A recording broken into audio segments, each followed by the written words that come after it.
Bienvenue ce soir. Cet événement, d'abord, Émeric, je suis le CEO fondateur d'AgoraPulse, c'est les magnifiques locaux qui vous accueillent ce soir. On est un outil de gestion de réseaux sociaux. Et je suis surtout le heureux coordinateur de SaaStock Paris avec Vincent qui est là et Sébastien, qui va faire le host avec notre ami Karim. SaaStock, c'est un événement, pour ceux qui connaissent pas, qui a lieu tous les ans à Dublin, qui est l'événement européen SaaS, auquel je vais tous les ans depuis que ça existe. Je crois que ça devait faire 10 ans. Vous avez là un QR code pour avoir 30% sur le billet de octobre prochain, donc n'hésitez pas à le scanner. Et surtout, vous avez le QR code pour rejoindre le groupe WhatsApp de SaaStock Paris. Donc tous les événements qu'on fait ici, c'est une fois par trimestre, donc c'est 4 événements par an, on va pas vous spammer non plus. Où on invite des gens intéressants, n'est-ce pas, Karim, qui viennent vous raconter des choses qu'ils ne racontent pas ailleurs en général et à qui vous pouvez poser toutes vos questions. Donc, si vous êtes un peu dans cet écosystème-là, et puis c'est quasi gratuit, voire pas cher du tout.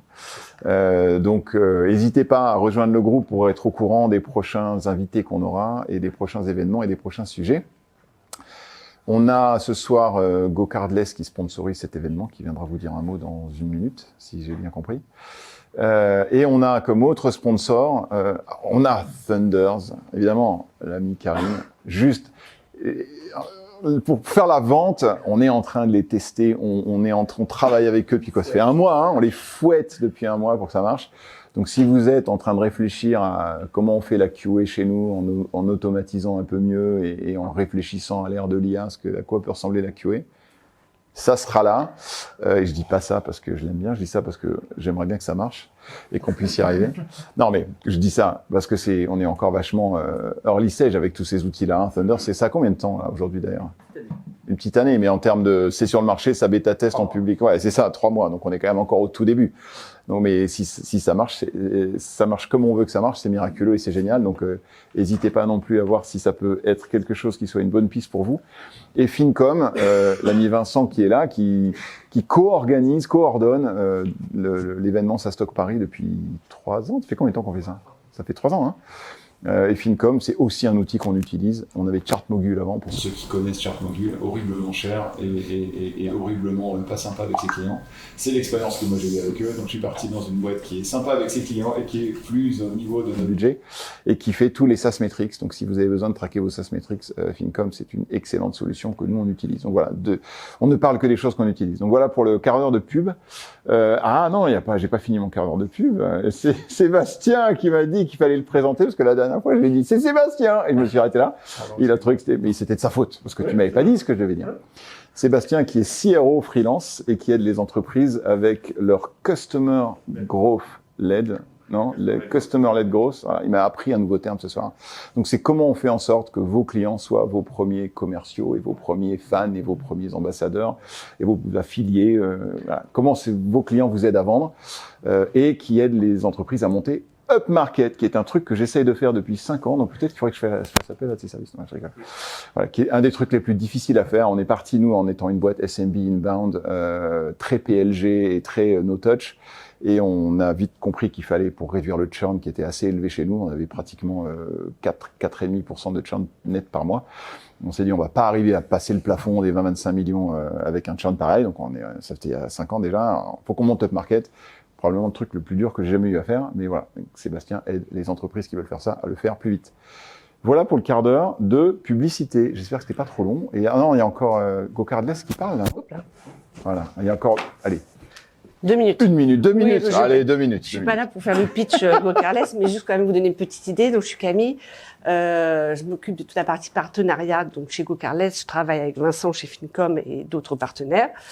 Donc, pour la faire courte, GoCardless, c'est une solution on est leader, en fait, sur le marché, sur la solution de prélèvement bancaire. On a plus de 100 000 clients dans le monde, 30 000 clients en France, et on est doté d'une intelligence artificielle qui permet de relancer les paiements échoués. Et donc, solution qui aide beaucoup les entreprises, pour, au niveau du revenu, avoir leur paiement fait en temps et en heure, et surtout automatisé. Donc voilà, je ne ferai pas plus long. Merci. Parfait. Eh ben, notre impeccable. hôte. Merci à tous. On va pouvoir du coup commencer. On va essayer de le faire de manière interactive. L'objectif, c'est d'arriver à peu près à 45 minutes ensemble. On a quelques sujets à parcourir. On va parler un peu d'Expansia. On va parler de ce que c'est qu'un exit pour un founder. Et puis après, on reparlera de Thunder et notamment de qu'est-ce que l'IA change et qu'est-ce que c'est qu'être une AI native. Parce que on a la chance d'avoir Karim avec nous. Et Karim, en fait, c'est un entrepreneur SaaS à succès. Il a quand même réussi à faire un exit à 100 millions. Donc ça, il y en a quand même pas beaucoup en France qui l'ont fait. On va creuser ça. Et puis, tu t'es quand même relancé on repart sur AI. Et du coup, la grande chance qu'on a, c'est que du coup, tu connais les deux playbooks. Le playbook sur lequel tout le monde crée sa boîte, ancien, le SaaS classique, au user, ainsi de suite, voilà. Et là, en fait, on va pouvoir creuser le changement de marché, changement de paradigme, changement de techno, changement de structure. Donc, on va pouvoir creuser ça un petit peu. Peut-être pour commencer, tout le monde te connaît pas, donc peut-être commencer par là. T'as commencé quand même ta carrière, t'es ingénieur déjà de base, ingénieur IT. T'as commencé ta carrière chez Microsoft. Et du coup, on fera le lien après parce que c'était DFQA entre autres tes sujets, donc on sait d'où ça part. T'as cofondé Expansia, gros succès international. L'exit à 100 millions, c'est quand même ce qu'on connaît le plus, mais couverture dans beaucoup de pays, quasiment tout y est. Donc super, jusqu'à l'acquisition par Medius. Et après, tu as cofondé du coup Sanders sur tout ce qui est l'automatisation intelligente des tests logiciels. Tu en parleras mieux que moi, mais voilà. Je te laisse peut-être compléter quelque chose, si tu veux, sur cette intro, quelque chose que tu veux rajouter. Non, très clair, belle intro, merci. Donc oui, voilà, profil tech.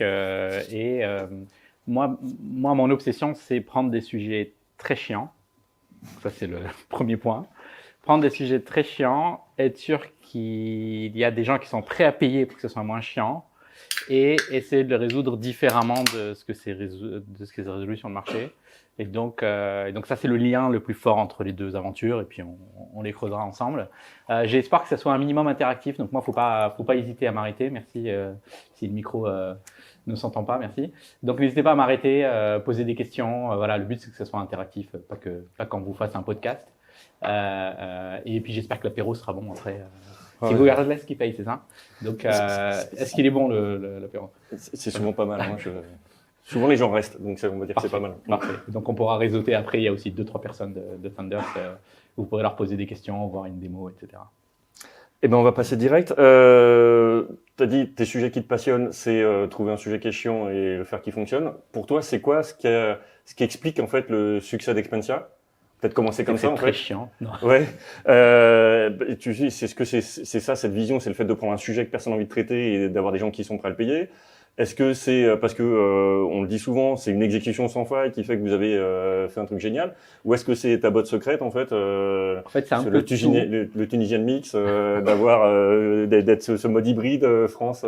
En fait, c'est un peu de tout, mais il y a un sujet dont on parle rarement, qui est le timing. En fait, en gros, il y a plein de sujets intéressants à les résoudre, qui sont souvent résolus plusieurs fois dans le passé. Mais le moment où c'est résolu a un énorme impact sur le succès. Et donc nous, pour Expansia, le timing était important. Donc pour un peu l'histoire de comment ça a démarré, ça a démarré en 2014 avec J.E. Dotmani qui est mon cofondateur. On trouvait très chiant de gérer nos notes de frais. Moi, j'étais chez Microsoft, je mettais parfois 1 an et demi à les traiter. En gros, quand j'avais besoin d'argent. Et on se disait, c'est pas possible que ce soit aussi mauvais. Il doit y avoir des solutions sur le marché. On a regardé les solutions dans le marché. Et donc, évidemment, il y en a depuis 20-25 ans, quoi. On n'a pas inventé les notes de frais. Mais en regardant les solutions depuis 20-25 ans, on voit que ces solutions ne répondent pas à nos attentes, mais pas parce qu'ils sont mauvais en tant qu'entreprise. C'est qu'ils ont démarré à un moment où ils ont des problèmes que le timing fait que nous, on n'aura pas. Et donc, si je détaille, c'était la législation. Les pays européens commençaient à autoriser ou commençaient à prévoir à autoriser l'archivage numérique. Et donc, du coup, c'est bien sympa de dire je vais faire une solution où je prends en photo le ticket et puis j'automatise la chaîne. Mais si je dois faire une enveloppe et envoyer ma facture à mon comptable et à mon entreprise, en fait, je casse l'expérience. Donc nous, déjà, on a vu que les pays commençaient à drafter des lois pour créer un cadre légal à l'archivage numérique des factures. Et donc la France, par exemple, a passé la loi en 2017. Donc nous, on s'est dit, OK, là, il y a un truc à faire. 2, la plupart des solutions ont commencé quand les smartphones on pouvait pas parier sur le fait que tous les salariés ont des smartphones assez bons pour avoir d'assez bonnes caméras, etc. Donc, ils n'ont pas intégré ça dans leur logique. Et 3, c'est l'impact de l'IA. C'est qu'en fait, en gros, l'IA n'était pas assez bonne ou trop chère pour traiter des factures. Donc, nous, quand on a commencé à démarrer Expensia, on a vu qu'il y avait cet alignement. C'est-à-dire qu'on pouvait faire une expérience pensée pour le mobile avec des appareils photo assez bons, avec une IA qui va marcher et sans devoir envoyer le papier. Et donc, on s'est dit, OK, par rapport à ce timing, on va se focaliser sur l'archivage et la techno IA de traitement de factures. Et ça a été suffisamment différenciant pour que le marché se rééquipe. Parce que le marché était déjà équipé, tout le monde fait des notes de frais d'une façon ou d'une autre. Et donc, ça, c'est un sujet, je pense que c'est toujours important quand on se lance dans un sujet, c'est de se dire pourquoi nous et pourquoi maintenant. Et ces deux questions-là, la réponse doit être super claire. Why you, why now? Les clients, ils vont se poser cette question, même s'ils la disent pas, mais ils se la posent. Donc, la question fondamentale, c'est why you, why now? Et pour nous, c'est ça. Après, bien sûr, il faut exécuter. Et il faut exécuter bien. Et c'est super dur. Et bien sûr, voilà, faut voir les talents. Enfin, on a appris pas mal de choses. Mais le timing, c'est le principal conseil que je donne. Mais justement, sur tes apprentissages, en fait, donc merci d'ailleurs de ce why now, why now.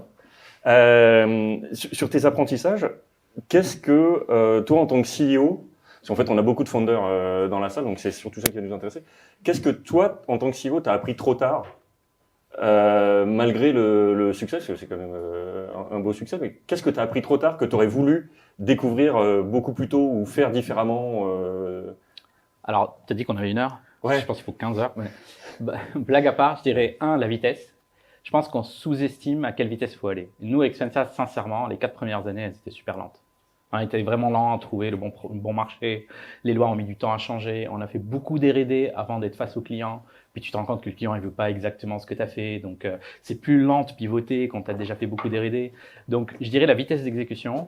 Et donc, c'est important de commencer à vendre très, très, très tôt pour avoir du feedback très tôt et pivoter. Parce que toutes les boîtes pivotent. C'est rare d'avoir comme ça un plan d'exécution sur 15 ans.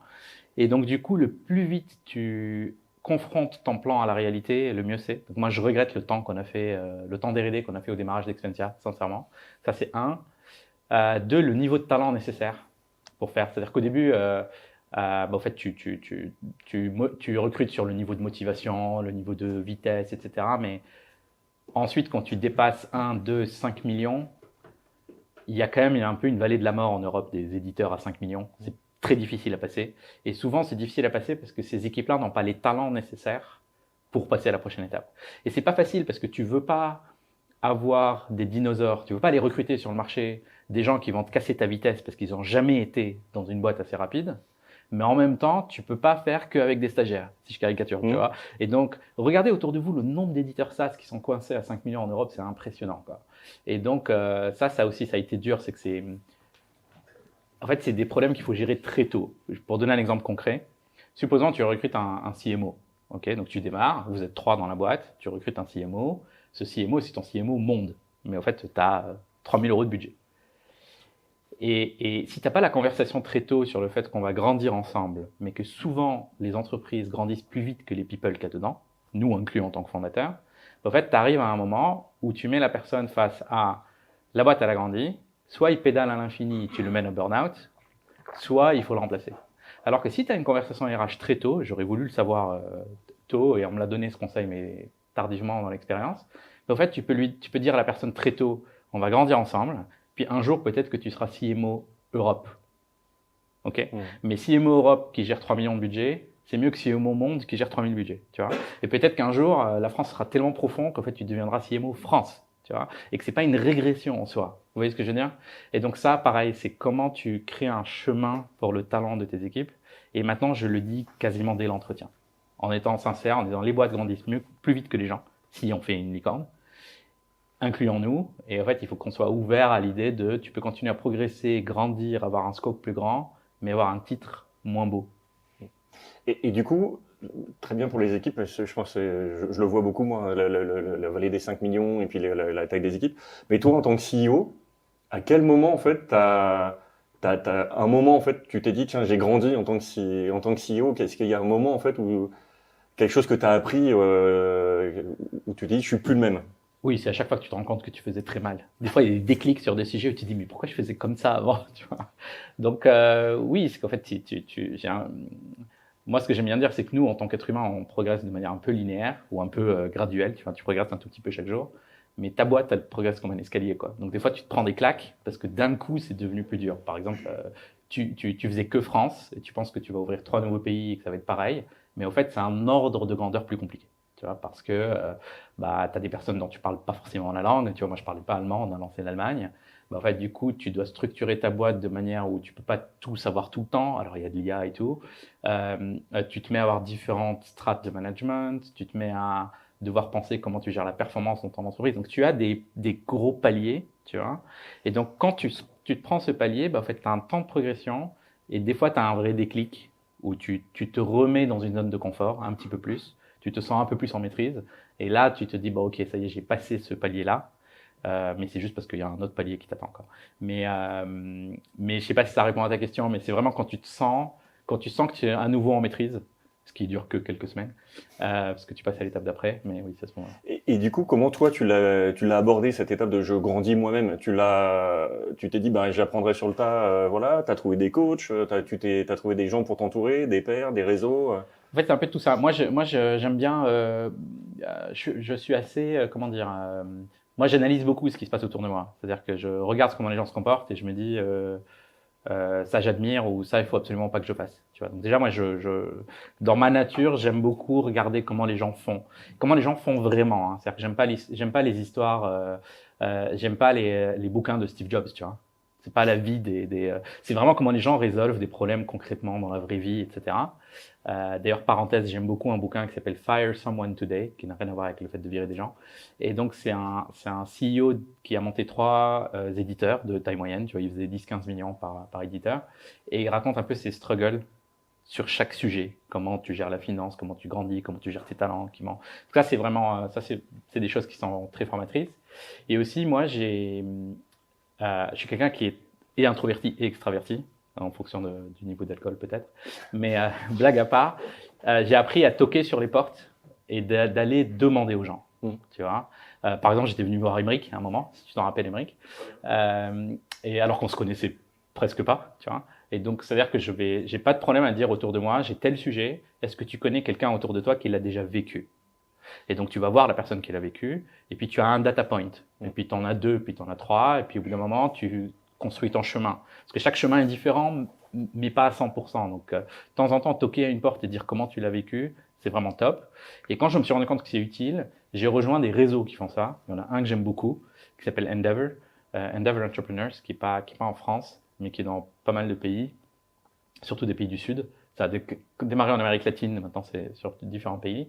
Et c'est un réseau qui est super puissant parce que par exemple, Eleven Labs, sans une des boîtes de Endeavor, Glovo, tu vois, il y a des Cabify, il y a des gros succès de Endeavor Companies.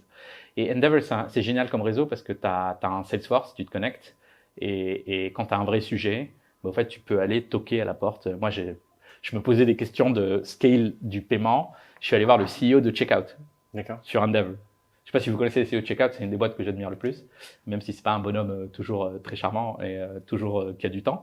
C'est pas toujours facile d'aller toquer à sa porte, mais il faut avoir le culot d'aller toquer à la porte, de poser les questions, et puis à la fin, tu dors dessus et tu te fais un peu ton chemin. Mais pour résumer, c'est vraiment ça, c'est essayer de profiter de l'expérience des autres. Tu peux pas tout apprendre tout seul, quoi. C'est exactement ce qu'on fait là. Merci du coup de venir, de partager. Nous, on aime bien aussi savoir en fait. On le voit souvent en fait dans les CEO qu'on interviewe, ainsi de suite. Il y a quand même des erreurs en fait que tu fais, que tu découvres trop tard, trop tôt, ou voilà. C'est quoi toi l'erreur? En fait, tu disais, t'apprends aussi par les erreurs des autres, mais du coup, t'apprends aussi par les tiennes. Et du coup, c'est quoi toi l'erreur en fait peut-être que tu as faite, que ce soit en termes de recrutement, en termes de finance, en termes de scale, en termes de produits ou autre, qui t'a poussé, qui t'a dit ça vraiment j'aurais préféré pas la faire ou pas comme ça quoi. Alors il y en a plusieurs et qu'on a réussi à chaque fois à plus ou moins rattraper, mais si j'en liste, je dirais 2 principales. Une, j'en ai parlé tout à l'heure, qui est tu fais beaucoup d'R&D, tu sors ton produit et puis là tu as 0 client pendant un certain temps parce qu'en fait, t'as pas assez parlé à des clients ou à des prospects, donc du coup, tu arrives et t'es un peu à poil et c'est pas exactement ce que le marché veut. Et donc, pour être plus précis, nous, on a pensé Expensia comme une solution grand compte, puis on sort sur le marché, et puis tu te rends compte qu'en fait, les grands comptes, ils achètent pas sur un sujet aussi invasif. Les notes de frais, ça touche tout le monde dans la boîte. Et ils achètent pas d'une petite startup qui a 3 semaines, quoi. Parce que un CFO n'a jamais le courage d'aller déployer dans 30 pays une solution de gestion de notes de frais. Enfin, et donc, t'as ton produit, il est pensé pour des grands comptes. Tu fais quoi? Le pivot, il prend du temps de se dire, bon, je vais aller faire les PME. Donc, c'est pas le même produit, c'est pas le même segment, faut casser des choses, faut reconstruire. Donc ça, je regrette d'avoir fait autant d'R&D. Donc là, à chaque fois que je fais du early stage en tant qu'investisseur, les équipes qui s'entêtent à dire je veux que ce soit parfait pour le sortir, en général, je passe mon chemin. Je les challenge une ou deux fois et s'ils s'entêtent, je passe mon chemin parce que je me dis, en fait, ils vont construire un énorme truc avant de se rendre compte de ce qu'il faut vraiment construire. Et quel que soit le niveau d'études et quel que soit Perplexity et Claude et autres, on fait toujours des erreurs avant le client final. Donc ça, c'est une erreur qui nous a coûté cher en vrai argent et en vrai temps. Donc ça, c'était une connerie. Autre erreur, qu'est-ce qu'on a fait comme connerie? J'ai quelques personnes qui ont investi dans Expensia. Qu'est-ce qu'on a fait comme grosse connerie au début? Non, mais après, on n'est pas obligé d'en avoir à des tas, hein, mais c'est vrai que c'est ce que tu dis là sur le partir trop gros en termes de segment d'entreprise et faire des down market ou trop petit et faire de l'up market, en fait, c'est extrêmement compliqué. Hein, les deux sujets, en fait, souvent, c'est sous-estimé. Je vais te donner un autre exemple. Ouais. C'est le business model. En fait, ça, c'est une leçon. Heureusement, on l'a su vite parce qu'un client a été sympa, il nous l'a dit. Un client, on va dire. Donc nous, je dis voilà, on a lancé pour les grands comptes. On a compris que il y avait pas de marché pour nous. En tout cas, c'était trop tôt. On a pivoté vers les TPE, PME. Okay. Et donc on lance en PLG du coup, parce que tu peux plus faire du sales driven. Donc on a sorti nos sales, on a fait du PLG. Et donc tu as tes trials qui arrivent, tu as tes premiers trial accounts, puis tu les stalk pour comment ils utilisent. Et là tu vois qu'ils utilisent airdrop, Mais ils avaient l'air de quand même, tu regardes la data, tu te dis ils doivent être contents quand même, ils ont utilisé, ça marche et tout. Donc je me dis je vais prendre mon téléphone, je vais appeler.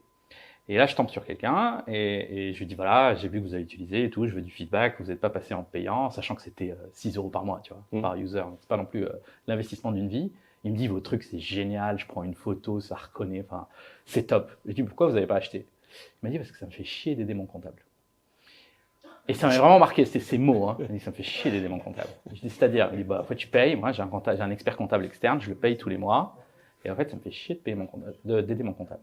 Donc je dis donnez-moi les contacts du comptable, j'appelle le comptable. Et le comptable il me dit moi aussi ça me fait chier de gérer ces notes de frais. C'est combien ton truc, je vais le payer. Et ça, c'est une vraie leçon ce qui compte, c'est pas juste la valeur délivrée, c'est il faut que celui qui paye, ce soit celui qui reçoit le plus de valeur. Ce qui est pas exactement la même chose. C'est-à-dire que lui, il en tirait de la valeur, ça l'aidait, il n'était pas prêt à payer, pas parce qu'il pensait que ça avait pas la bonne valeur, c'est parce que ça faisait chier d'aider quelqu'un d'autre qui le payait déjà. Donc ça, il faut toujours se dire c'est qui mon ICP hyper précis et c'est à lui que je vends, tu vois. Et nous, on s'était raté au début sur à qui on vendait. Donc, qui paye n'est pas toujours celui qui a le plus de valeur directe. On en parlait justement avec Aymeric sur comment on apporte la valeur et quelle valeur en fait qu'il y a une décision qui est prise ou qui n'est pas prise. Quoi. Il y a une question là. Ouais. Question. Je suis Mohamed Yassine, je viens de la Tunisie. Je suis ici dans un voyage d'affaires et j'ai besoin d'un conseil de votre part sur le sujet de l'expansion. Vous savez en Tunisie qu'il y a des projets de législation sur l'expansion et c'est un peu difficile. Ça, c'est une autre connerie qu'on a faite. Hein. C'est commencer sur le marché tunisien. On a essayé d'avoir 3-4 clients sur le marché tunisien, on a perdu 4 mois. On a dit, on va pas faire ça. Donc oui, pardon, c'est la question. Votre conseil, est-ce que c'est le temps maintenant pour faire l'expansion? Car nous sommes dans le marché tunisien depuis 3 ans, on a fait des grands comptes, on a fait un peu des PME, etc. Mais ça ne cartonne pas. En fait, c'est toujours le challenge de la taille de marché. Et on peut se poser cette question en France sur d'autres marchés. Alors, la France, c'est un grand marché, mais c'est pas les US. Et donc, on peut se poser des vrais. C'est tout petit la France. Oui, mais du coup, moi, je le comprends parce que il y a encore un zéro de moins, tu vois. Ouais. Donc, je pense que c'est la question que n'importe qui doit se poser dans son marché quand il n'est pas américain ou qu'il n'est pas chinois. Et moi, mon conseil quand il y a des boîtes tunisiennes, c'est de leur dire il y a très peu de secteurs où ça vaut le coup de le faire en Tunisie, si c'est pas des secteurs de masse. C'est-à-dire si tu es pas dans la santé, dans le transport, dans l'alimentaire, dans le tourisme et encore. En fait, le marché est trop petit Et donc, faut penser global dès le début, en fait. Tu perds ton temps à dire je fais un pilote en Tunisie puis j'irai ailleurs. Moi, je me pose cette question pour ma nouvelle boîte en France en me disant et on me challenge, c'est pourquoi tu fais ton premier marché là, en France, tu devrais le faire à San Francisco parce que la plupart des boîtes soft sont là-bas. Donc, c'est des vraies questions qu'il faut se poser, mais tu vas perdre beaucoup de temps en Tunisie si tu as des ambitions globales, sauf si tu es dans le transport ou dans le médical. Et là, Oui, bon, dans le secteur industriel. Et l'un des problèmes que je trouve en Tunisie, c'est le modèle économique de SaaS. On ne peut pas vendre de SaaS. Oui, le ça, c'est pas populaire. Et maintenant, il y a un petit freinage économique qui freine l'innovation. Par exemple, nous avons intégré de l'IA dans notre application, le SSO qui est le Single Sign-On, beaucoup de fonctionnalités de modèles prédictifs IA. Mais le problème, je trouve, lorsque je présente ça au client, il me dit c'est cher, je veux la version basique. Oui, qui est l'autre sujet aussi qu'il y a aussi en France à une échelle moins violente, c'est l'envie de payer ou la capacité à payer. Nous aussi, c'était une leçon sur Expensia. Par exemple, nous, on vend toujours Expensia, je suis sorti moi, mais on vend Expensia 2 fois plus cher en Allemagne qu'en France, par exemple. Et on la vend 3 fois plus cher aux États-Unis qu'en France. Mais au final, c'est le même effort, tu vois. Et donc, tu vas vendre en Tunisie 3 fois moins cher qu'en France. Donc 9 fois moins cher qu'aux US. Donc, du coup, il faut se poser des vraies questions sur ça. Et le SaaS, heureusement, dans le SaaS B2B, tu peux toujours rendre plus opaque tes prix. J'espère qu'Expensia m'en voudra pas.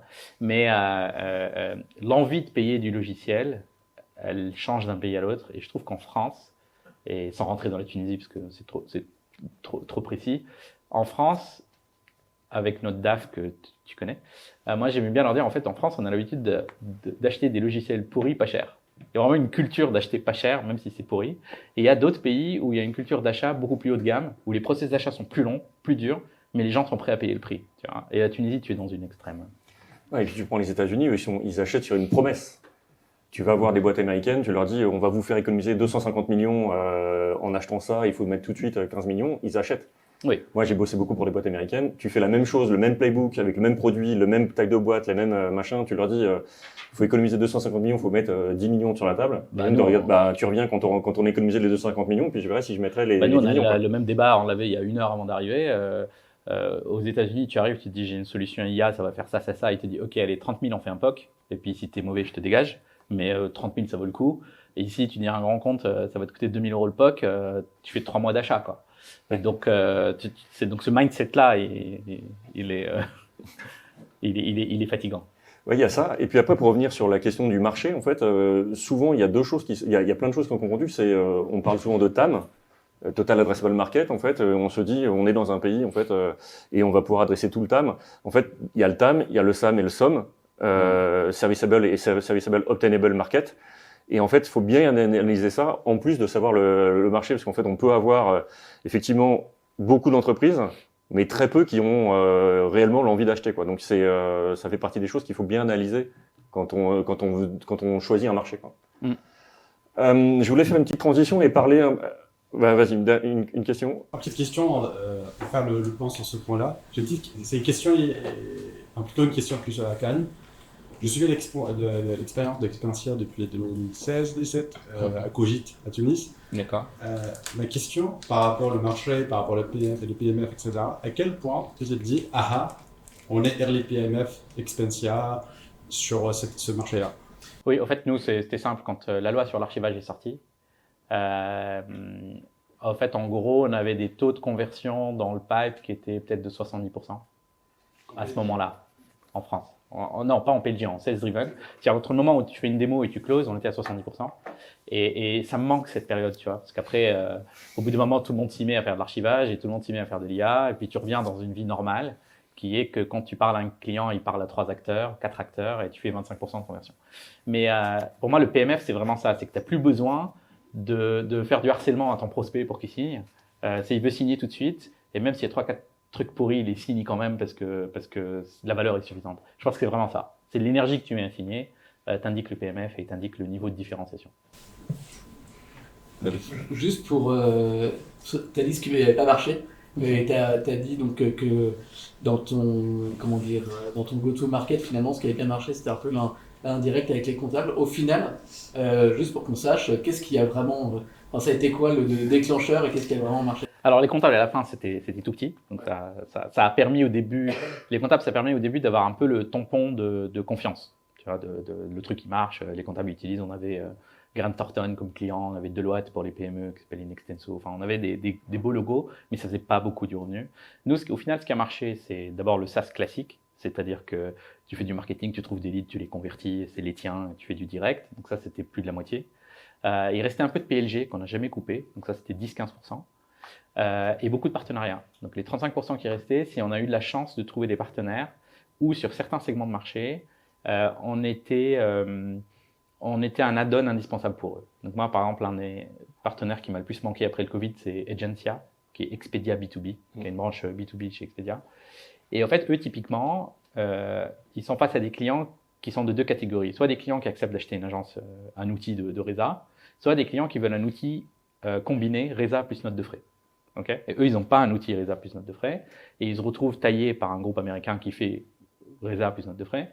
Donc eux, quand ils se retrouvaient face à un client qui veut ça, ils nous ramenaient avec eux, et nous, on signait avec un fort pourcentage. Et donc, par exemple, dans des marchés comme l'Allemagne, c'est la moitié de mes leads venaient spécifiquement d'Agentia, et c'est des leads qui viennent hyper chauds, parce que eux, ils ont déjà fait tout le process.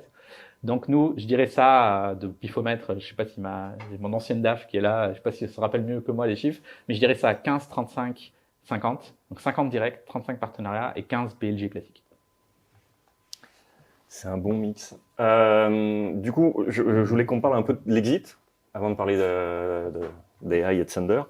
À quel moment en fait vous vous êtes dit que c'était le bon moment en fait pour sortir? Est-ce que vous avez défini ça dès le début en fait entre les founders en disant quand on atteint ça en fait on se dit qu'on va sortir? Est-ce que vous avez senti le marché qui a changé? Est-ce que vous avez eu une opportunité, vous avez dit on peut pas la louper? Est-ce que vous avez dit on en a marre, on veut faire autre chose? À quel moment ça s'est fait? Parce qu'en fait souvent on parle de comment on démarre, mais à quel moment en fait on décide de sortir et comment ça se passe? Bah, je sais pas si la première option elle existe dans la vraie vie, parce que en tant que cofondateur on se dit toujours le succès c'est temps. Mais le problème avec ça, c'est qu'à chaque fois que tu y arrives, tu penses à l'étape d'après, tu vois.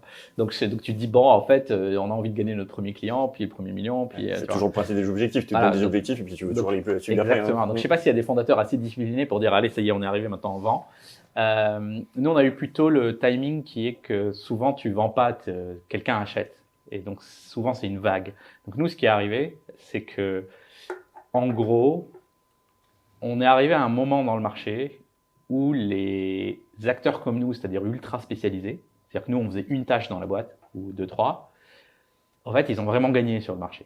C'est-à-dire qu'avant, il y a 25 ans, les CFO, ils achetaient un ERP, c'est moisi, mais ça fait tout. Okay, c'est pas collaboratif, c'est très compliqué à déployer d'un pays à l'autre, etc., mais ça fait toutes les fonctions. L'arrivée du SaaS, il a permis à des gens comme nous, qui font une single function, de vraiment grandir. Et si on prend tous les acteurs spécialisés, ils ont vraiment gagné comparé à l'ERP. C'est plus gros en tant que marché. Mais ça a mis le CFO face à une problématique, c'est qu'il a une IT fragmentée et le CFO n'est pas un DSI, quoi. Et donc, on commençait à avoir un peu cette musique des CFO qui commençaient quand même à galérer sur les intégrations, à demander de plus en plus d'intégrations. On avait des clients, ils avaient genre 25 intégrations, alors qu'on est un outil de gestion de notes de frais, quoi. On se retrouvait intégré à 25 outils chez eux. C'est le principe du best of breed, hein, c'est que c'est le meilleur, mais il faut l'intégrer, quoi. C'est ça. Et quand je dis 25, en plus, c'était pas le pire, mais c'est des vraies situations. Et donc, il y avait cette musique qui est que il existe une alternative ou un meilleur des deux mondes qui est ni le RP moisi, ni j'ai 25 outils que je dois interconnecter, qui est j'ai des suites d'outils. Et en fait, il y a un acteur qui l'a fait dans un marché qui est Microsoft Office. Si on y pense, Microsoft Office, chaque application n'a rien à voir les unes avec les autres en termes de cas d'usage, mais ils ont réussi à nous convaincre que ça se vend ensemble. Okay, donc j'achète une suite, et la suite, les produits, ils marchent ensemble, quoi. Donc nous, on s'est dit, en fait, le marché du CFO, il va aller vers la suite CFO. Et évidemment, quand tu as une idée innovante, tu en as des centaines qui ont la même en même temps. Tu vois, parce qu'ils vivent le même parcours, ils vivent le même problème, et ils arrivent à la même conclusion. Donc pendant que nous, on se disait ça, bah en fait, une fois que tu t'es dit ça, tu as que trois options. C'est tu fais du build, donc tu construis les modules que tu n'as pas, tu fais du buy, tu vas les acheter, ou tu sell. Okay, donc quand nous, on commençait à avoir ces discussions dans le board, bah en fait, on a eu des appels entrants de ceux qui ont fait le même raisonnement et qui ont choisi de faire du buy. Okay, donc nous, on s'est dit, soit on lève, et on commençait à regarder s'il y avait assez de fonds levables pour aller acheter des boîtes, On a regardé est-ce qu'on achetait un concurrent, on a audité 2-3 boîtes, et en même temps, on avait des appels entrants. Et donc, on s'est dit, en tant que board, ben, on va recruter une banque d'affaires et on va aller au moins traiter tous ces calls entrants et voir s'il y a quelque chose à faire. Sachant que l'exit, c'est l'unique ou le plus gros conflit d'intérêt que tu as avec tes actionnaires. Parce que nous, moi, avec Spensa, je suis assez fier. En board, on n'a jamais même voté, tu vois. On arrive toujours, même quand on n'est pas d'accord, on arrive toujours à dire, bon, on va faire ça. Et ceux qui ne sont pas d'accord, ils vont accepter, tu vois. Et puis, ça a toujours été plutôt pacifique. Plutôt. Des fois, on s'engueule, mais plutôt pacifique. Sauf que l'exit, c'est un énorme conflit d'intérêt. C'est parce que c'est comme vendre un appart, mais toi, tu restes dans l'appart avec l'acheteur, tu vois. Donc, tu as quand même une motivation qui n'est pas juste le prix de l'appart. Tu veux être sûr que ceux avec qui tu habites, tu as envie d'habiter avec eux, quoi. Et donc, du coup, on a pris une banque d'affaires pour essayer d'être un peu... Il y a un tiers de confiance qui n'est ni moi, ni eux, enfin, quelqu'un qui organise ça. On a traité les appels entrants et puis on est arrivé à la conclusion qu'un des acheteurs était bon. On a pas mal stressé sur la route parce que nous, on a un concurrent américain qui s'appelle Expensify. Je ne sais pas si vous avez déjà entendu parler. Expensify, ils ont IPO fin 2021, novembre 2021. Ils ont IPO à une valeur de 3 milliards. Ils valent 130 millions maintenant. Et la chute, elle s'est faite pendant que nous, on était en train de vendre. Donc, ils ont perdu 95% de leur valeur, dans à peu près 70% pendant les 6 mois de négo, de closing. Parce qu'il y a eu la Silicon Valley Bank entre-temps, il y a eu...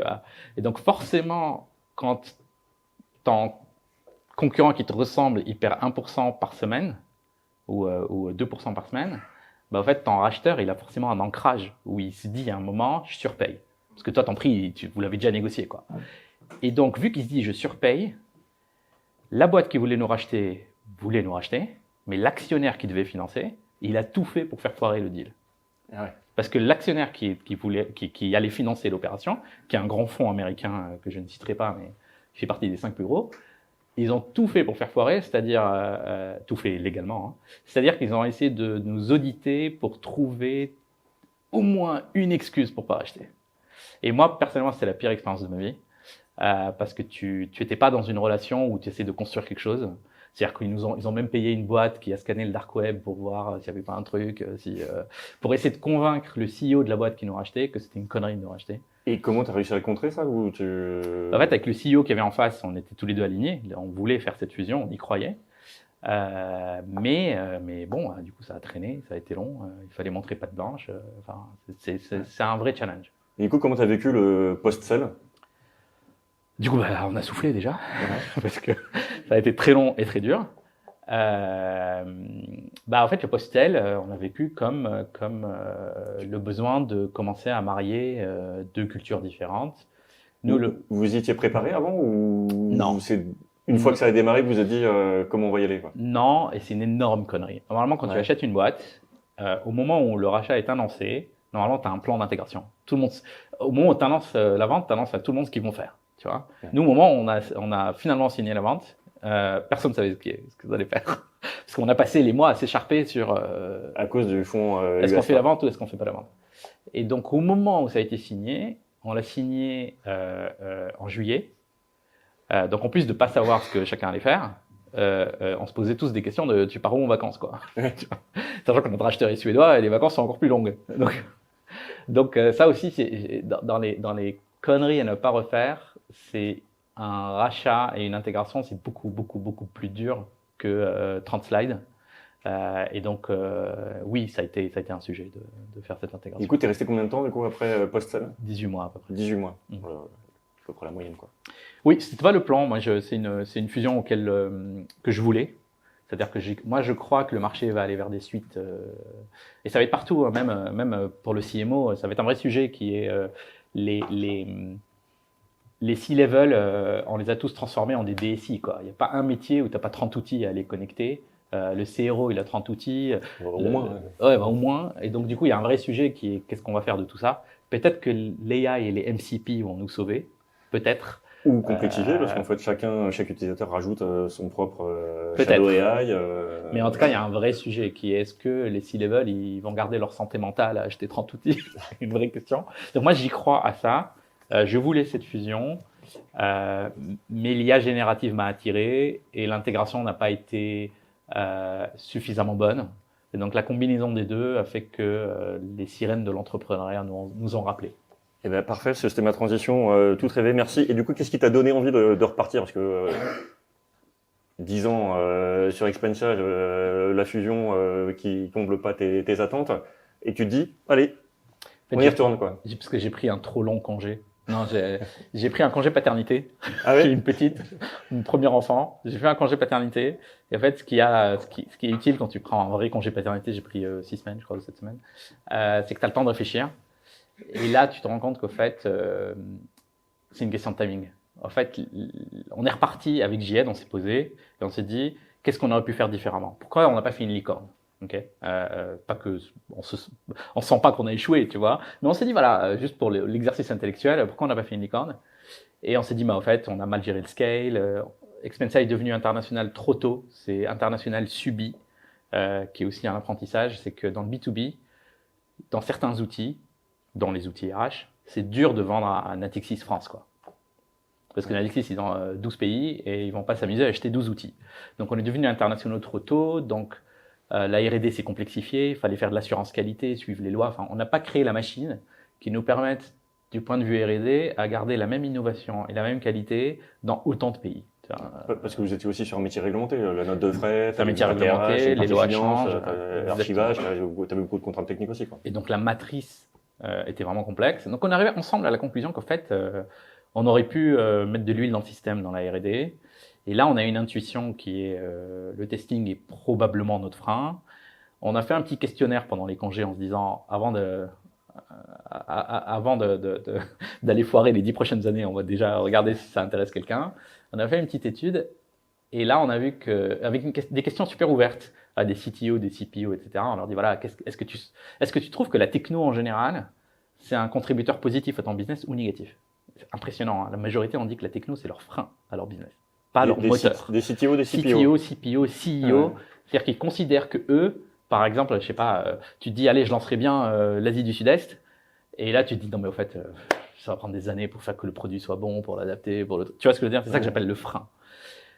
Et 92% ont cité des sujets de qualité comme étant le principal frein dans le frein de la R&D. Tu vois? Et donc, on s'est dit, s'il y a 92% qui disent que l'assurance qualité, c'est un truc qui les freine au sens large et tout, il y a un truc à faire.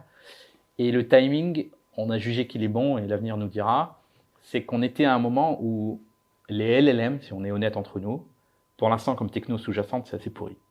Okay, donc, pour délivrer des vrais services, il faut faire une vraie ingénierie par-dessus. Il y a peu de personnes qui ont vraiment eu le aha moment. Et on sentait qu'en fait, on faisait partie de la population qui a peut-être compris sur un sujet qui est super chiant, où tout le monde est en train de se lancer, mais personne n'a une avance, et que soit on le fait maintenant, soit il faut le faire sur un autre sujet. Ah, il y a soit tu prends des plateformes très grosses, genre des gros IBM, mais ça, c'est hors de prix auprès de tout le monde, quoi, pour avoir un truc intégré. Ou alors, t'as les MCP. Même ils savent pas faire. T'as les MCP, mais les MCP répondent à une partie du problème, mais pas au sous-jacent. Effectivement, c'est un marché qui évolue très vite. Et quand vous êtes lancé, qu'est-ce que vous avez dû désapprendre, en fait, déconstruire? Parce que quand tu gères une boîte comme Expensia, repartir à deux, ça a dû changer un peu les choses. Et notamment vis-à-vis du marché, parce que le marché est pas du tout le même 10 ans après. C'est quoi les trucs que tu vois, que tu fais différemment en fait maintenant avec cette nouvelle vision? Alors oui, comme tu dis, le marché est très différent, la boîte est très différente. Donc on nous dit souvent, oui, vous vous relancez, c'est plus facile. Alors c'est plus facile, mais sur un faible nombre de sujets. C'est plus facile de recruter parce que les gens te font confiance, plus facilement en tout cas. C'est plus facile de lever parce que les gens te font confiance. Puis toi-même, tu as un peu d'argent, donc tu peux quand même expérimenter un peu. Tu vois, on pouvait bootstrapper jusqu'à un certain niveau. Donc ça, sincèrement, c'est plus facile. Je vais pas mentir. Le reste, c'est pas plus facile parce que tes clients, ils s'en foutent que tu aies fait une boîte avant. Ils veulent un produit bien, pas cher. Donc, tu vois, ça n'a pas d'impact que tu aies fait une boîte avant. Même si tu as un peu plus de réseau, donc tu as un peu plus de gens qui veulent tester. Donc, oui, tu as peut-être un peu plus de gens qui sont prêts à te faire confiance sur le fait que tu arriveras à faire un truc correct. C'est vrai. Tu as un peu plus de confiance là-dessus. Par contre, c'est vrai que les marchés est très différent. Et donc, pour ta question, qu'est-ce que tu dois déapprendre? Bah déjà, je pense qu'en termes de vélocité, nous déjà, on regrette d'avoir été là en début d'Expensia. Je pense que maintenant, les outils permettent d'aller beaucoup plus vite. Donc, il faut vraiment se dire, il faut être obsédé par la vélocité encore plus. Ça, pour moi, clairement, c'est un des vrais points qui m'obsède. Et j'ai toujours l'impression qu'on va trop lentement. Et je me dis toujours, quelle est la prochaine étape, comment on fait plus vite. Et je trouve qu'aujourd'hui, la techno est super séduisante là-dessus. C'est-à-dire qu'il y a de plus en plus d'outils qui vont nous permettre d'y aller. La question, c'est il faut trouver son chemin. La deuxième chose qui est différente, c'est que vu que tout le monde va plus vite, le risque de commodité il est beaucoup plus élevé. C'est-à-dire que tu peux faire 9 mois d'investissement techno pour qu'ensuite ça devienne une commodité de tout le monde. Donc ça, c'est un vrai sujet. Et puis là, on l'a vu énormément. Tous ceux qui ont rajouté une GUI sur du ChatGPT, en fait, se retrouvent à être complètement intégrés dans les outils. Et puis ça va vite. Moi, un des trucs que je ne regrette pas comme connerie, tu vois, qu'on n'a pas fait chez Expensia, c'est qu'à un moment, Expensia, donc on faisait de l'IA pour traiter les factures, et puis à un moment, il commençait à y avoir une vraie musique dans le marché qui est qu'on avait la meilleure techno en Europe. Il y a eu plusieurs études qui disaient que notre techno en termes d'IA, de traitement de factures, d'accuracy, etc., était la meilleure en Europe. Et on a été tenté à un moment de vendre que la techno. Parce que c'est quand même plus sympa de vendre une API, tu ne tapes pas tous les problèmes de tous les salariés du monde. Tu vois. On en avait 1,5 million d'utilisateurs, tu vois, y compris des paysans chinois et des cadres américains. Donc tu as des problèmes de support, tu as des problèmes de langue, tu as des problèmes. C'est tentant de vendre que l'API, tu vois, parce que tu veux du volume. Et on avait dit non, parce qu'un jour tu as Google dessus, et c'est ce qui arrive maintenant d'ailleurs. Les LLM, ils font de la reconnaissance de factures aussi bien qu'on a fait nous, quoi, tu vois, voire mieux. Et donc, ça c'est un exemple de ce que j'appelle la commodité. Sauf que l'OCR est devenu une commodité au bout de 10-12 ans. Tu vois, en termes de traitement de facture, hein, je parle pas de l'OCR bas niveau, je parle vraiment du traitement de facture. Là, on est sur des cycles beaucoup plus courts, quoi. T'as un truc, OpenAI te sort un truc, et là, t'as des gens qui, ça fait 2 ans qu'ils investissent dessus. Moi, là, je viens de recruter quelqu'un pardon, je passais des entretiens pour recruter quelqu'un dans l'IA, et c'est une boîte qui avait des modèles d'IA hyper puissants pour faire de l'architecture, etc. Maintenant, c'est un appel à Mistral, te fait la même chose, quoi. Donc ta propriété intellectuelle s'effondre tellement vite que ça, il faut arriver à apprendre à vivre là-dedans, ok? Et c'est en train de créer, je ne sais pas si vous êtes d'accord, mais c'est en train de créer une ambiance d'attentisme de la part des clients. C'est-à-dire que toi, en tant qu'investisseur, tu te dis, mais est-ce que j'y vais ou est-ce que c'est une commodité? Et tes clients, ils disent, c'est génial, mais ils savent pas s'ils vont parier sur ce cheval. Moi, par exemple, avec mon associé, on s'engueule sur ce qu'il faut prendre de Claude à l'année ou au mois. Parce qu'on était fan de Perplexity, maintenant on est fan de Claude, et demain, tu vois. Et donc, même nous, à notre échelle, on se dit payer à l'année, c'est peut-être pas une bonne idée. Et puis on voit ça change beaucoup. Typiquement, vous prenez janvier 2025, 98% du marché c'était ChatGPT. Vous prenez janvier 2026, c'est 58% du marché, 33% pour Google qui n'était pas présent avant. Et c'est loin de se stabiliser. Vous prenez le monde enterprise, c'est 48% pour Claude. Enfin bon, c'est et du coup, tout change, quoi. Et du coup, ça crée de l'attentisme. Ça me rappelle les cours d'éco d'il y a 20 ans où on étudie la déflation au Japon. Où il y a une phase de déflation, et quand tu as une déflation, bah ça arrête la conso. Parce qu'au lieu d'acheter ta télé, si tu te dis dans un mois elle est moins chère et dans 2 mois elle est encore moins chère, ou ton appart, en fait à un moment ça frise, plus personne n'achète d'appart parce que les prix ils baissent tous les mois, tu vois. Et donc là, moi je le sens, et c'est un truc il faut apprendre à, du coup, il faut que ton process sale soit tellement bon pour créer de l'urgence. Il faut apprendre à créer de l'urgence. Et nous, dans les notes de frais, on avait moins ce problème. Tu vois, tu dis qu'il faut apprendre à faire les choses différemment. J'écoutais la Chief Growth Officer de Lovable, Elena Verna, qui disait qu'en arrivant chez Lovable, en fait, elle considère que elle a jeté plus de 70% de son playbook qui a fait tout son succès avant, et elle garde plus que 30% du cœur, voilà, et tout le reste, en fait, elle l'invente tous les jours en fonction de comment ça avance, quoi. Ouais, puis ils appellent ça de l'ARR. Nous, Stéphanie s'en rappelle, on a dû apprendre dans le dur la définition d'ARR, hein, parce que donc l'ARR, c'est le revenu annuel récurrent. Puis nous, Expensia, c'était un modèle au volume. Donc c'est à l'active user. C'est-à-dire qu'on vend, par exemple, j'ai LVMH comme client. Et donc, ça fait X milliers de salariés. Et puis, on compte tous les mois ceux qui ont fait des frais. Okay, et puis, ils payent le nombre de personnes qui ont fait des frais dans le mois. Et donc, en vrai, c'est à l'usage. Mais sauf que nous, dans notre revenu, c'est quand même super stable parce que, voilà, bon, les groupes, ils grandissent, ils recrutent, donc ton revenu, il augmente, mais t'as pas de raison qu'ils fassent pas de frais dans le mois. Puis à un moment, arrive un truc qui s'appelle le Covid, et là, tu découvres qu'en fait, ton revenu récurrent, il est pas récurrent, quoi. Donc, pour moi, Lovable, c'est pas du revenu récurrent. Il est récurrent avec un astérisque, quoi. Ouais, et du coup, quand on a été racheté, le groupe américain, il avait un terme que j'ai beaucoup aimé. Il appelle ça du revenu réoccurrent. Je trouve c'est très beau. Ouais. C'est du revenu réoccurrent. C'est-à-dire que les clients n'ont pas de raison de pas revenir. Tu vois. Sauf que quand il y a eu le Covid, on a pris une sacrée claque, et là, tu apprends que c'est pas du revenu récurrent. Donc, quand moi, je vois le revenu de Lovable, une partie de moi sait que c'est pas du revenu récurrent, tu vois. Parce que demain, il change chez le voisin. Et tes 100 millions, ils vont devenir 20 millions. Hein. Ouais, ça va hyper vite. Et du coup, comment tu l'intègres toi dans ton activité au sein de Sanders? Comment tu intègres ça dans ton business model ou dans ton pricing ou autre? Parce que c'est un risque de quasiment tous les outils basés sur de l'AI, quoi. Oui, alors on n'a pas de recette magique pour éviter ce risque, mais en tout cas, on essaie de le mesurer et de s'en éloigner. C'est-à-dire quand on s'est dit on va lancer dans le testing, notre première idée c'était en fait on va utiliser les IA pour générer du code de test et comme ça les clients ils vont avoir leurs tests toujours à jour, c'est-à-dire que chaque fois qu'ils modifient du code, et après on s'est dit attends, il y a Devin, il y a Cursor, il y a Lovable, il y a quelqu'un va générer du code plus vite que toi, quoi. C'est une commodité de générer du code. Et il commence à y avoir des open source, il y a Open Hands, si vous connaissez, etc. Donc on s'est dit, au fait, on va s'enfermer dans une commodité où winner takes all. Okay? Et il y a toujours un problème chez les Européens, là aussi, il y a toujours un petit peu un complexe d'infériorité où tu te dis toujours qu'il y a un Américain qui va t'éclater en termes d'exécution. Et je pense que beaucoup d'entrepreneurs européens le pensent. Ou un Chinois, mais pour l'instant, ces marchés sont peu connectés, mais sur le soft. Et donc, nous, notre focus, c'était de dire, on va aller chercher la valeur la plus élevée possible et la plus loin possible de la commodité code. Et donc, on a pris un truc qui est beaucoup plus risqué du point de vue exécution, mais beaucoup moins risqué du point de vue commodité. C'est que nous, on a décidé de faire un testeur qui se comporte comme un humain pour des non-tech. Okay, c'est-à-dire que typiquement, nos clients, ce qu'ils font, c'est que dans un process R&D classique, tu as les équipes métiers, les business analysts, etc. Ils vont définir comment un produit doit fonctionner. Et ensuite, ils le passent à l'équipe tech qui va le développer. Et ensuite, ils le passent à l'équipe test qui va tester si ça fonctionne comme ça a été conçu. Nous, notre pari, c'est de dire ces équipes métiers qui savent comment ça doit fonctionner, on va leur donner l'interface la plus claire possible pour qu'ils expliquent à une IA comment ça doit fonctionner. Et l'IA va tester et leur dire si ça fonctionne. Ok, donc on vient... Et lui, ce personnage-là, notre pari, c'est que c'est pas le client de Claude Code, quoi. Et du coup, qu'est-ce qui fait que ça marche maintenant? Parce que moi, j'ai commencé ma carrière, en fait, je vendais des sondes qui reproduisaient des schémas utilisateurs. Moi, je me souviens, mon premier projet, quand j'ai commencé à bosser, j'avais une sonde, en fait, et je tapais mon code je tapais des codes, en fait, pour vérifier des codes d'accès sur l'application bancaire de la Société Générale, la toute première, quoi. Avec les codes qui changeaient, et ainsi de suite.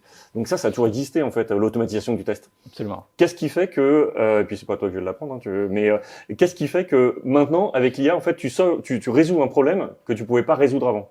En fait, c'est lié aux LLM eux-mêmes et je pourrais rentrer dedans, malgré tous leurs défauts. C'est qu'en gros, il y a du test auto qui existe depuis 20-25 ans, voire plus. Donc le test auto classique, c'est soit je code, soit j'utilise un outil qui me génère mon code. Je code comment mon produit doit se comporter. Donc je vais dire typiquement que je vais cliquer sur telle coordonnée, puis je vais mettre telle info dans tel champ, puis je vais mettre telle info dans tel champ, et donc je vais les implémenter. Ce que fait le RPA, par exemple. Voilà, ce que fait la RPA. Donc soit je le fais avec des gens qui savent utiliser ces outils-là, souvent c'est des semaines de formation, soit je le fais avec des développeurs, soit aujourd'hui j'utilise de l'IA qui m'aide à développer. Et une fois que j'ai fait tout ça, il n'y a plus aucune intelligence après. C'est-à-dire que si mon bouton il bouge un peu, s'il change d'ID, si j'ai pas prévu de vérifier quelque chose, genre il y a une faute d'orthographe qui se rajoute, si ça n'a pas du tout été prévu dans ce que j'ai implémenté comme test, bah en fait mon test il tombe, ou alors mon test est green alors que j'ai plein d'autres problèmes. Okay, c'est-à-dire que j'ai des fautes d'orthographe, j'ai une image, j'ai un problème d'accessibilité, j'ai un problème de sécurité, mais mes tests ils vont quand même être green. Nous, notre pari, c'est de dire les meilleurs testeurs aujourd'hui en termes de qualité, c'est les testeurs humains. Okay, quand on pense aux tests end-to-end, en fait, moi, je le voyais, mes responsables produits, ils trouvaient plus de bugs que mes développeurs. Alors que mes développeurs, ils avaient déjà automatisé. Hein. Nous, à Expensia, il y avait quasiment 1 million de lignes de tests. De tests? Ouais, sur Playwright. Et il y avait quasiment 1 million de lignes de code de tests.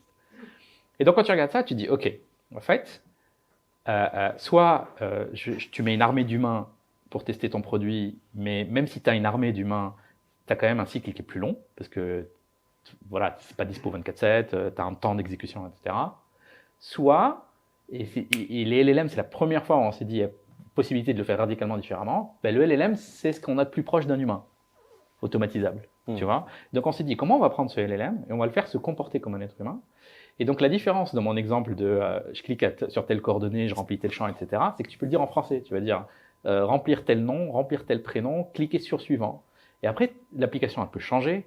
Tu peux être sur l'application web puis mobile. L'interface peut changer. Le bouton, suivant, ça peut devenir un lien, on s'en fout, parce qu'on va faire de manière sémantique. C'est-à-dire que l'IA va regarder l'application et elle va dérouler le scénario ligne à ligne selon ce qu'elle voit sur l'écran. Okay, donc c'est une flexibilité qui est comparable à l'humain et qui n'a plus rien à voir avec du code de test. Parce que le code de test, il est rigide. Une fois que tu l'as écrit, il n'est pas flexible. Donc ça, c'est le premier niveau. Et le deuxième niveau, c'est qu'on entraîne ces agents-là à savoir ce qui est bien. Okay, c'est-à-dire que tu leur dis pas juste vérifie que tel chiffre apparaît. Tu mets l'expert accessibilité. L'expert accessibilité, il va dérouler ton scénario. Mais en le déroulant, il va te dire si ton app est accessible. T'as pas besoin de lui dire quoi vérifier. T'as pas besoin de lui dire vérifie que le contraste est bon, vérifie que, tu vois ce que je veux dire. Du code de test, ce serait ça. Ce serait tu codes une tartine tests, pour voilà. Et là, sauf que là, t'as un simili humain que tu utilises. Donc pour nous, c'est beaucoup plus risqué parce que la techno sous-jacente est pas bonne, mais la valeur, elle est, enfin pour tous nos clients, elle est juste très facile à comprendre quoi. Et du coup, qu'est-ce que tu fais comme différence dans cet usage-là entre un produit qui intègre de l'IA comme vous aviez chez Expansia et un produit qui est AI native? Alors, les produits qui utilisent de l'IA comme les LLM, en fait, ils se développent pas, ils se testent pas de la même façon. Ça aussi, c'est un truc qui prend du temps à faire le déclic. Mais au fait, je vois beaucoup de boîtes qui sont en train de se planter parce qu'il faut vraiment repenser comment on structure ses équipes, comment on teste, comment... Tu ne livres pas un produit AI comme tu livres un produit SaaS classique. Tu peux pas. Parce qu'un exemple concret, c'est comment tu évalues tes produits. Ouais. Okay, donc nous, c'est un peu notre obsession vu qu'on fait du testing. Mais du coup, dans l'informatique classique, tu peux connaître toute ta matrice. Tu peux calculer ta matrice de possibilités. Ok. Quand ton produit dépend d'une IA, en fait, tu peux plus vraiment. Et donc, comment tu évalues si elle fait bien son job? Prenons un exemple. Si tu es un outil de design, supposons que tu es Figma AI, ok? Et donc, tu laisses les gens prompter un design. Comment tu testes que ton IA d'aujourd'hui est meilleure que l'IA d'hier? Ouais, c'est tout le problème qu'on a eu avec les hallucinations au tout début, y compris dans les hallucinations d'images. Est-ce que ça correspond à ce que tu as demandé? C'est ça, c'est même comment tu évalues si c'est plus beau. Supposons que tu as un truc de design et ça doit générer des designs plus beaux. Parce qu'on t'a dit tes designs sont moches, du coup tu améliores ton IA pour qu'elle génère des designs plus beaux. Comment tu évalues de manière automatique que les designs sont vraiment plus beaux? Tu vois ce que je veux dire? Il y a une question, pardon. Non, mais j'avais envie de dire par la satisfaction de l'utilisateur. Ça va être que la personne qui utilise qui met qui s'amuse. Alors, il y a plusieurs écoles, justement, et tout le monde est en train de se chercher. Donc, les différentes écoles, c'est soit tu attends la satisfaction utilisateur, donc tu crées des systèmes pour la collecter. Donc, tu demandes aux gens des thumbs up, thumbs down, des notes, enfin, un peu tout et n'importe quoi. On se rend compte aujourd'hui que ceux qui ont plus d'argent, qui ont plus levé, en fait, ils mettent des humains. C'est-à-dire qu'en fait, ils vont échantillonner. C'est-à-dire ils ont des équipes qui prennent un échantillon, 1%, en continu, et qui les scorent selon une matrice de qu'est-ce que ça veut dire le design est meilleur. Ok. Il y a des pipelines d'évaluation. Enfin, on pourrait pas en parler des heures. Mon résumé, c'est que ça se développe pas et ça se ship pas de la même façon des produits AI.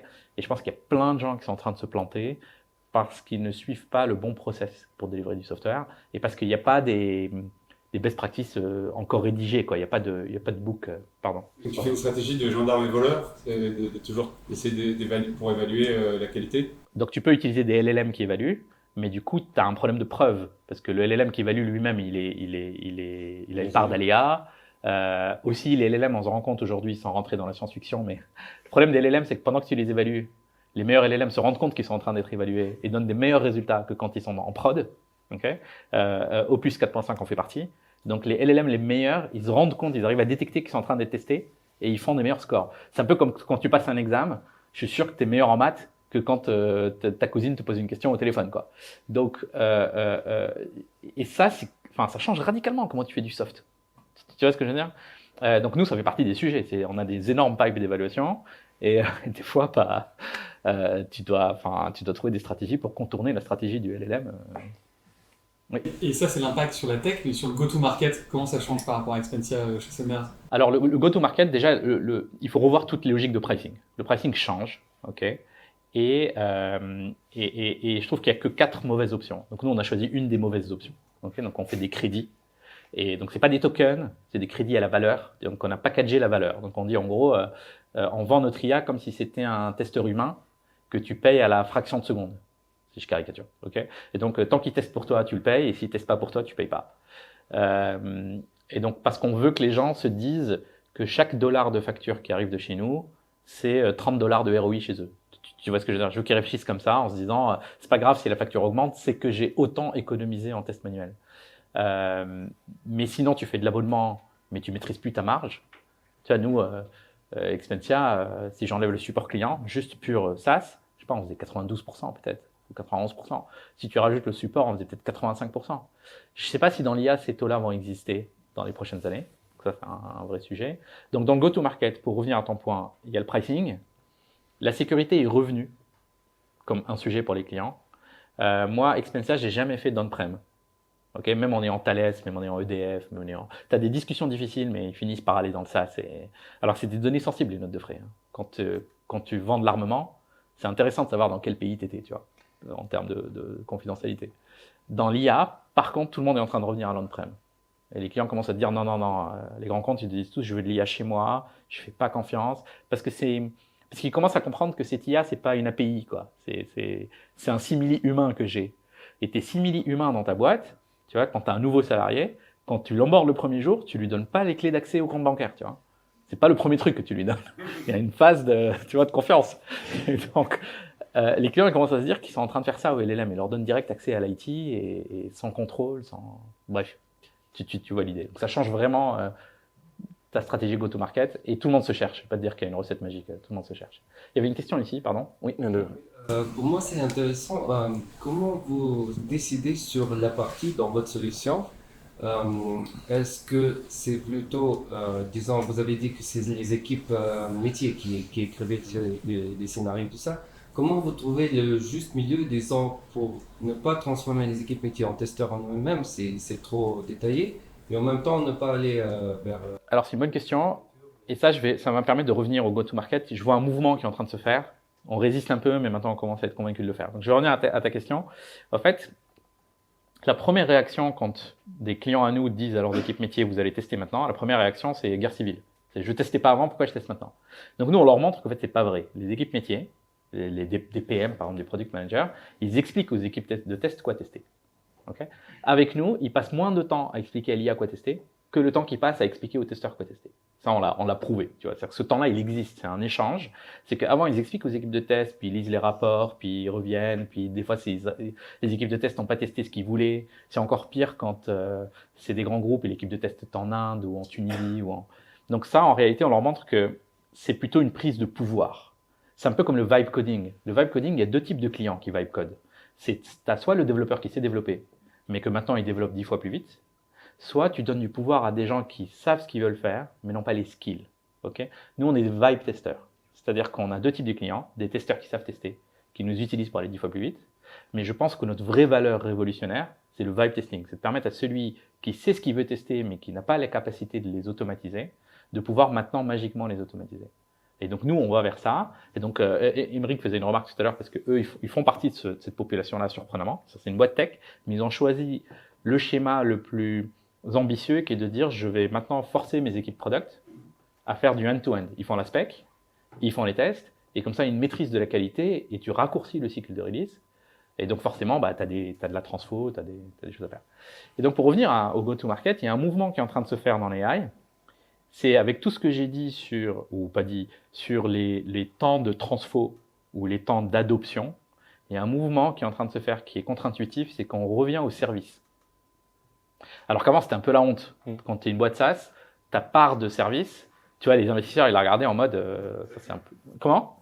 Ça pue, voilà. Ouais, ça c'était pue, même pas valorisé, quoi. Oui, les gens, ils disent, je fais 15 millions d'ARR, et en fait, derrière, il fait en plus 7 millions de services, ce qui est génial. Ça paye les factures, mais il te dira pas, je fais 7 millions de services en plus. Tu vois, c'est presque, ça se valorise pas. Maintenant, on est en train de revenir, mais vraiment à l'ancien monde dans tous les marchés. Et je vais vous donner un exemple d'une boîte dans laquelle j'ai investi, et je trouve que leur exemple est encore plus simple que le nôtre. C'est un outil AI pour faire de la chasse RH. Okay, donc, je veux recruter. C'est un outil AI qui chasse, qui passe le premier entretien. C'est flippant, ça marche bien. C'est-à-dire qu'il va dire au candidat que c'est une IA, et il va lui passer le premier entretien, il va tout te filtrer, et après, il va te faire des rapports sur tu devrais rencontrer tel et tel candidat. Ok? Et ils font leur croissance et tout, mais c'est quand même, c'est pas si facile à vendre. Ils se sont transformés en boîte de chasse, et là, c'est l'explosion. Parce que du coup, ils sont revenus à l'ancien monde. Donc, ils vendent plus au client un outil AI de va, tu vas l'adopter, tu vas faire ceci, tu vois. Ils lui vendent, tu sais quoi, la boîte de chasse d'à côté, elle facture 20 000 euros tête. Moi, je t'en facture 10 000. Et puis, tu as un vrai gestionnaire en face. Et sauf que lui, il fait 90% d'IA. Donc, il a des humains qui parlent au client, qui comprennent le client, et en plus, il cache tous ses problèmes produits. Parce que quand le produit merde, bah, tu as quand même un humain à toi, ton salarié, qui va aller contourner ça. Ce mouvement dans le marché, moi, je pense que c'est un mouvement qui va s'ancrer profondément. Donc, nous, on commence à contre-cœur à faire ce qu'on appelle du QA as a service, parce qu'on se rend compte qu'en fait, transformer un client, ça prend 12, 18, 24 mois. Je parle des grands comptes, hein. Je parle pas des Agora Pulse, c'est des boîtes agiles. Mais un grand compte, bah, en fait, du coup, maintenant, on leur donne un QA. Et c'est radical. Enfin, le QA qu'on leur donne, il fait comme 10 QA. Et quand le produit merde, c'est le nôtre, il connaît, il sait contourner, le feedback produit il remonte tout de suite, le produit il s'améliore le lendemain. Enfin, c'est révolutionnaire. Et en plus, le client, il paye 15 fois plus parce qu'il a l'habitude de payer des humains 150 000 euros l'année, alors que l'IA, ça lui semblerait bizarre de payer 150 000 euros. Vous voyez ce que je veux dire? Donc, il y a un retour vers l'ancien monde à une vitesse plus rapide que ce que je pensais. Et moi, mon pari, c'est que la plupart des boîtes d'AI à succès demain, c'est des boîtes de services. D'ailleurs, Mistral fait plus de 50% de services dans son revenu. Okay. OpenAI aussi, contrairement à ce qu'on pense. OpenAI, plus de 50% du revenu, c'est du jour homme. C'est même pas du service sexy, tu vois. C'est du jour homme à l'heure. Ouais, et puis il y a plein de nouveaux métiers qui existent, tout ce qu'ils appellent les forward développeurs, les forward engineers, les forward développeurs, qui vont directement dans les équipes du client déployer les outils. Mais en vrai, c'est du marketing, tu vois. Chez Microsoft, il y a 20 ans, on appelait ça des field engineers, tu vois. Et donc, ils viennent transformer le client. Sauf que dans l'IA, on se rend compte qu'en fait, c'est de la perte d'énergie maintenant. Dans 2 ans, c'est une autre histoire. Mais c'est une part de perte d'énergie maintenant de forcer et le produit et la transfo chez le client. Et il tirera moins des ROI tout seul, sur certains segments clients, évidemment. Et donc, on est en train de revenir vers du service, mais qui est sassifié. C'est pas du jour homme, hein, c'est sassifié. C'est vraiment comme la chasse, mon exemple de chasse. C'est vraiment, tu payes que la valeur, tu payes pas du service, quoi. Une question, puis après à toi, Alex. Petite question sur les paris, Karim. Sur les paris. Ah, tu as parlé de cette tendance-là. J'ai bossé avant dans une boîte fintech française des cornes où on avait 10 ingénieurs par PM. Ouais. Aujourd'hui, je travaille dans une boîte où on est 20, où le ratio PM-ingé pour relais est 1 sur 3. Et on va plus à ça. Moi, je pense qu'on va aller vers l'inverse. Je pense qu'on va aller pour 10 pour 1, 10 PM pour un dev. En fait, ça... Et 14 LLM. Comment? Et 14 LLM. Oui, et une centrale nucléaire à côté pour le faire tourner. En fait, on l'a vécu, sans aller très loin, on l'a vécu il y a 20 ans. Moi, quand j'étais chez Microsoft au siège, Microsoft a acheté une boîte dans laquelle j'étais avec Seb qui est ici. En fait, quand je suis arrivé, il y avait dans la boîte peut-être 200 personnes. Ok. Sur les 200 personnes, entre différents métiers, il y avait peut-être une centaine de tech au doigt mouillé. Il y avait 20 ops. Ok. Les ops, c'était peut-être un peu jeune, mais en gros, avant, quand t'es dev, tu développes. Et puis, t'espères qu'il y ait quelqu'un qui arrive à envoyer en prod ce que tu as fait, tu vois. Donc, tu packages et puis t'attends que Jean-Luc rentre du repas et pousse en prod. Et puis, j'ai quitté 7 ans après et il restait un Ops sur les 20. Donc, le ratio a été divisé par 20. Et c'est pas parce qu'on les a tués, tu vois, mais ce qui s'est passé, c'est que l'investissement techno et infra combiné au fait que les devs sont devenus des DevOps, donc les devs ont grappillé un peu de boulot des Ops, plus l'infra, plus ça raccourcissait les cycles violemment, les devs ils se sont mis à déployer en prod. Tu vois. Donc cette transfo DevOps, moi j'y crois qu'on va faire la même transfo pour les devs, c'est-à-dire que les gens qui sont dans le fonctionnel vont grappiller de plus en plus de boulot de dev, tu auras besoin de moins de devs mais des devs meilleurs, tu vois, plus profonds. Nous c'est ce qui s'est passé, le Ops qui est resté, il était très bon, il faisait les scripts de déploiement, et donc je pense qu'on va aller vers des ratios où il y a de plus en plus de PM, mais c'est un peu des PM qui savent développer grâce à des trucs, des VIN, etc. Ils savent tester grâce à nous, et donc ils font tout le cycle. Alex? Tout à l'heure, tu as dit que sur Exponential, tu regrettais d'avoir été lent au début. Est-ce que sur Thunder, tu ressens la même chose? Est-ce que tu trouves que le début va trop lentement? Et si oui, comment tu pourras aller plus vite? Alors, moi je trouve qu'on va très vite. Ce que je ne sais pas, c'est est-ce qu'on va assez vite. Parce qu'il y a une asymétrie d'information. Tu sais pas où sont tes concurrents, tu vois, donc Pour être très sincère, oui, ça va hyper vite, quoi. Moi, des fois, je suis halluciné de ce qu'on fait en 3 semaines et de à quel point ça va vite. Mais par contre, j'ai une obsession, c'est que je ne sais pas si on va assez vite. Et ça, tu sais pas ce que OpenAI est en train de faire, tu sais pas ce que... Et donc, qu'est-ce que je peux faire pour aller plus vite? C'est la question que je me pose tous les matins. Mais je pense que ça va passer par plus d'IA et moins de handover. C'est-à-dire faire que chaque personne dans l'entreprise fasse plus de end-to-end. Je trouve que nous, en tant que société humaine, on perd beaucoup de temps dans les handovers d'une personne à l'autre, dans la communication. C'est là où on est le moins efficace. Donc moi, j'essaie d'ingénierer le truc en me disant comment on enlève le maximum d'interactions, à part quand on sort prendre une bière, mais comment on enlève le maximum d'interactions pour délivrer ce qu'on fait et essayer de les casser une à une. On va s'arrêter là pour cette partie-là et puis après on a un petit moment de networking, vous pourrez poser vos questions en direct. Moi j'avais juste une dernière question pour toi, basée sur ton expérience de two-time founder, voilà. C'est quoi pour toi en fait la croyance, et après on s'arrêtera là, sur la croyance en fait que les founders doivent absolument tuer en fait pour pouvoir faire grandir leur boîte? Ça veut dire quoi, tuer? Qui doit se délester en fait, le truc où je sais pas, que tout le monde ressasse sur LinkedIn ou autre, qu'on apprend aux fondeurs en fait, où il faut se libérer de ça en fait, et est-ce qu'il y en a une ou se libérer de il faut d'une croyance. Ok, pardon, j'avais pas compris. Ok, est-ce qu'il y a une croyance dont il faut se libérer? Je pense que oui, il y a une croyance qui est très dure de s'en libérer, qui est que tu maîtrises tout. Ce que je veux dire par tu maîtrises tout, c'est-à-dire que tes décisions et tes actions sont ce qui fait le futur. Et en fait, c'est pas vrai, tu vois. T'as beaucoup de chance, t'as beaucoup d'aléas, t'as beaucoup de choses qui se passent dans le marché qui dépendent pas de toi, mais qui timing, voilà, mais qui impactent tellement. Donc, je saurais pas te donner un pourcentage de qu'est-ce que tu contrôles, mais je pense que c'est moins d'un tiers. Et après, je dis, dans le tiers qui reste, faut se défoncer et faut bien faire. Mais je trouve qu'il y a une des croyances, c'est que tu maîtrises 100% de ton destin en tant qu'entrepreneur. Je pense que c'est une connerie qui mène des gens jusqu'à la dépression. Ouais. Merci beaucoup Karim. Merci pour toutes ces informations. Dernier message pour vous. En fait, je vous laisse scanner le QR code pour vous rejoindre la communauté WhatsApp. Comme ça, vous serez au courant en fait des prochains événements qu'on va organiser. Merci à tous. Merci.